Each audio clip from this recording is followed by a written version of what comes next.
Enod sa Bareta, Enod sa Gamos. Ang tamang oras sa Radyo DZGB, alas 12:40. An oras hatod sa Indokang Liver Aid Silimarine Capsule. Ang good drinks at good food, perfect combo. Isama pa ang Liver Aid. It's liver lover, boys! Optin Lutein Capsule. Alagaan ang paningin sa tulong ng Optin. Kitang-kita ang kalusugan ng mata. Plemex. Pag may ubo o hika, Plemex agad. Basta lagundi, Plemex. Artisan Joint Supplement. Bumabagal ang galaw dahil sa joint pain at arthritis. Mag-Artisan. Sa Uno Plus, kalidad na maaasahan mo. Serbisyong swak sa imo. Plemex for kids. Mommies, agapan agad ang ubo at plemang nakabara. Pambatang lagundi. Plemex! Mga tugang, iskaramusa na sa DCGB! Iskaramusa na sa DCGB! Escaramuza, istorya sa kakanan, mano-mano sana. Marina, intra na sa Escaramuza.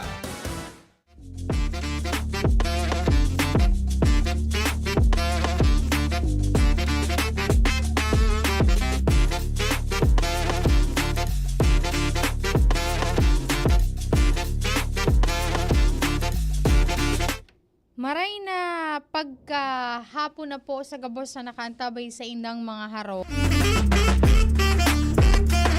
Sabi kan, nag-message sa kuya, uy, nagbalik ka na ngay Ate Isal. Iyo, madali man sana, ginibo mo man sana ni na Kuya Jimmy at ni Joshua na daragaligas pisupiga atindiran mi po tabi kaso hapon.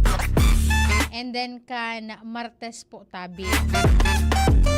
Dakulaon na oportunidad ito para sa mga arogming nasa media dahilan ta nakasalamuha mi Kuya Nams. Imagine ang nakaibahan mi duman itong sa mga photographer na nagsarabay o kaibahan duman Kuya Nams po sa nag-cover ka na marawisid as in iba pang mga experience na talagang panag-isura sinda Kuya Nams mapapanganga ka na lang ta sinda more than 20 years na po na nasa media. And dakol duman na mga bisita nag-share. Imagine nagduman sa muya si Vice Chairperson kang National Police Commission, si Vice Chairman Ralph Calinisan. And then pig latag niya suma-accomplishmento kanapol ko. Mahali po sa nasa more than 2,000 na mga reklamo kontra po sa mga pulis na naibababa ninda ko na pera na sana nasa 70 or 100 plus na sana po tabi. An padagos pa po ngunya na pig dadangog dyan as in pig po proseso. Sabi niya, ang natandaan ko duman sa iyang taramon kaso Martes bilang saro sa mga naging resource person ni. Sabi na ang mga media ngaya, bako lang ngaya digdi ngaya sa National Capital Region, kundi po ngaya na hali sa man iba-ibang rehiyon sa Pilipinas. Ang day dapat po tabi nare-red tag. Itong halimbawa na saro kang media na mapagkamalan ka na miyembro ka po ka na mga komunistang grupo at the same time makakaliwang grupo, day po dapat iyan na pigigibon sa tuyang mga barkadang mga kapulisan, hindi po sa tuyang palibot. And just in case man, bako lang itong sa mga nasa media, kundi po tabi itong sa mga ordinaryong tao. Kaya kung may mga insidente, may mga eksperyensya po kamo na siring kayan na concern ang mga pulis, dahil po kamo magduwa-duwa na ipaabot po tabi iyan sa National Police Commission. Dahil taan pangapudan man kasuhapon kan Martes ni Vice Chairman Calinisan. Dapat na tabangan ang Napolcom na ipaaram duman sa publiko na igwanin siring na opisina na nagtatao po ni na tabang manduman sa may, di ba kung mambaga po gabos na pulis mga tultol, baka may mga nagkaagrabar ngayaman nga iyan sa mga nagkakapirang mga pagkakataon. Kaya dapat ngayong mainformaran tangayaan publiko na igwanin certain na opisina na pwede po tabi na magtabang po tabi sa Indo at the same time magtaonin magkakanigong mga asistensya sa mga concerns digdi po sa satuyang palibot. And kasuhapon itong ang mga topic na about sa basic life support and mga bisita dyan, hali po sa Red Cross. Pig-discuss man duman ang manungod sa man iba-ibang klase ni na bomba. Itong mga bomba na posibleng ma-encounter ta kung kitaan na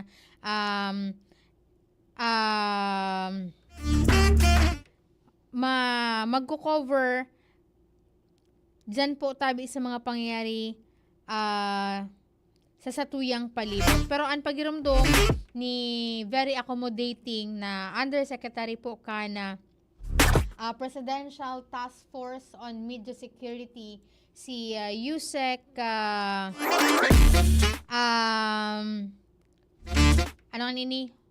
Jose Torres Jr.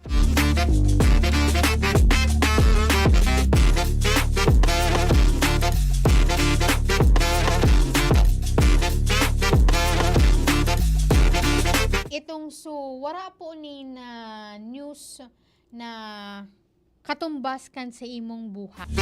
Day dapat masaya kan sa imong buhay para lang po sa pagtaon ni na informasyon. Dapat na sa gabos na pagkakataon isaalang-alang taman po ang satuyang seguridad. Lalo na kung matter of life and death na po iyan. And may naka-istorya nga iduman ko yan sa muya na may parte kan pala igwak kinangyaring hostage saro duman sa mga naging tagapagtarami duman.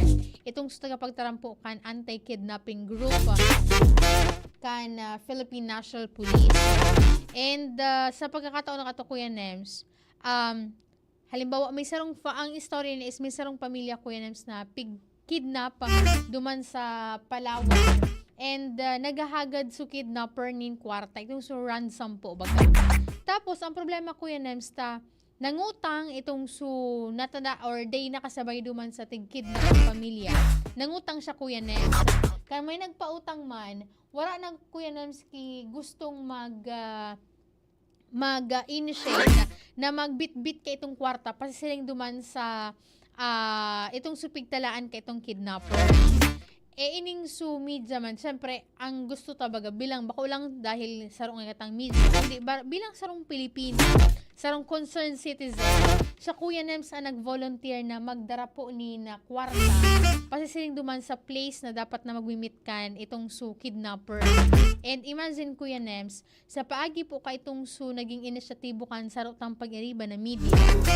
Sa laog Kuya Nems na nakikidnap ni na nasa na semana o na bulan to sa pagkakadangog na napalibre po tabi itong pamilyang pigkidnap dyan. And nakahuron man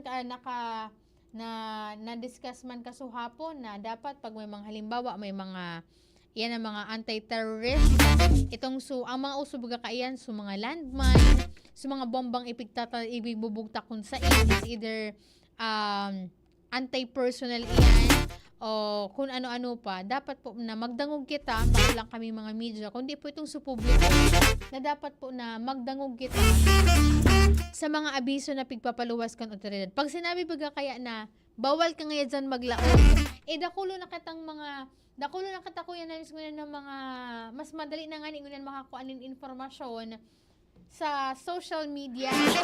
Halimbawa, si Kuya Nems technician digdi sa muna, pero bako man siya reporter, bako man siya anchor. Panag-post si Kuya Nems, madali nang magkaaraman kan publiko dahilan yun nga ni po, mas madali reach kan social media. Halimbawa naman, maigo naman duman kay example Kuya Nems na kung halimbawa nga may na diskwido,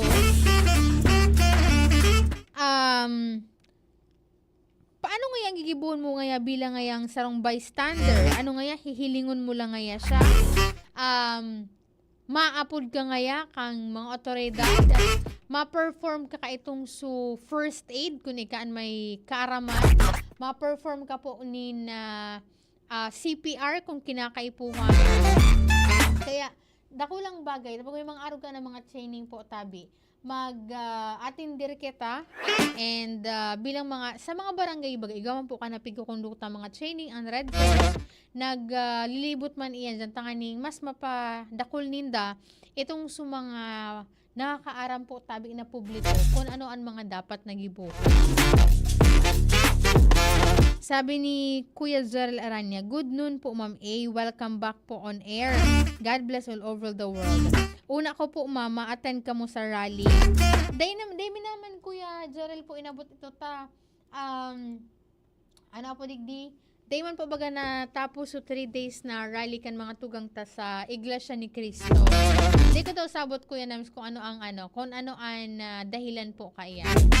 Mali na pagkaudo kay Sir Aldrin Alteza, kay Sir Alvin Uy, sabi na, kumusta po ang Maynila, Ma'am Angel? Nagbus po kayo, Ma'am? Or nagplane po? Bless all over the world. Nagbus kami, Kuya Alvin. Ito ang mas harani po duman sa venue na stayan duman sa Sikia Hotel sa Paranaque. Kaya haraniyo lang siya, Kuya Nems, sa Paranaque Integrated Terminal. Tapos sa maligawan pa Kuya Nems, na pag-abot mi duman, syempre nagmamadali kami duman kasi Martes, ito ang first day ka na activity. Day kami ni Joshua pa nag-book nag-download ki Grab. Sabi mi ni Joshua, igwa nga duman sa luwas ngayon nin taxi. Di pagkababa mi sa bus, naghanap kami kan su place kung saan nakaparada sa taxi. Ang singil sa muya, Kuya Nems, 300 pesos. Dito lo kami ng Sarangatos. Ito pag mi, sabi ko, aranihon man niya ko imagine, PITX, tapos nakapirang maliko ka lang, pirang beses ko yan. Kasi, kaipuhan mong magsunod duman sa traffic light. Tapos, ang istorya ko yun, sa kasuhapon, di ba ginanay si Joshua nakabukan Grab? Ang nagbook ki Grab, ito reception duman sa hotel. Dahil nga ni po ano ba itong hotel ko yan, mas makusog pa ang signal at the same time, mas maray pa wifi connection. Digdi sa Legazpi kaysa duman sa samuyang na-stay yan. Nag-book sa reception. Aram mo Kuya Nems kung magkano lang pigbayadan mo. The same place, ang nagkaiba lang point of origin to point of destination. May halos nagkabaliktadan lang. Aram mo po Kuya Nems, kumpara lang binayadan mi kaso hapon na nakabook kami sa Grab. Dahil nga ni po ka ba nga duman sa tigbayadan mi? 130 pesos. Duman, pagpaabot mi pa lang, PITX, pasayang duman sa venue, 300 pesos. Sabi ni Kuya Jimmy, kung ito ngayang taxi driver ngayon nasa Legazpi, pagsala ngayon, nareklamo na nga ito kay Sir na Octavio Rivero kan PSO. Or it's either ngayon na nareklamo na nga ito sa Land Transportation Office o kaya ngayon sa LTO. Imagine ko na, di po ka ba nga kan sa muya na pamasahe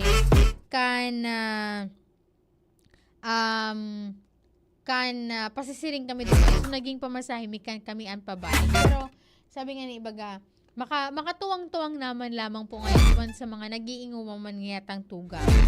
Pero yun nga ni Ian, day po magpaka approve charman kan bagakataon. Dahil gabus magata ko yan nagsasaraparkan paglangkaw ka na pamersyuhan. And at the same time, gabus man po ko naghaharanap buhay. Pero itong may mga sobra-sobra po dyan,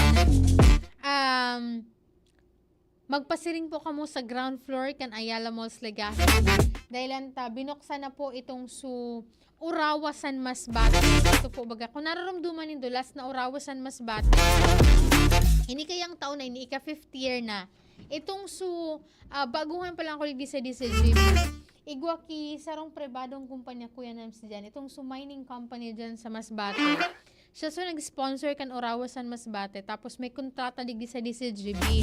Ang bentahe Kuya Nems, from Masbate, before pa po kan pandemic, nagdala itong Filminera Kuya Nems ki, di ko alam kung 10 kabayo or 5 ito. Hali po sa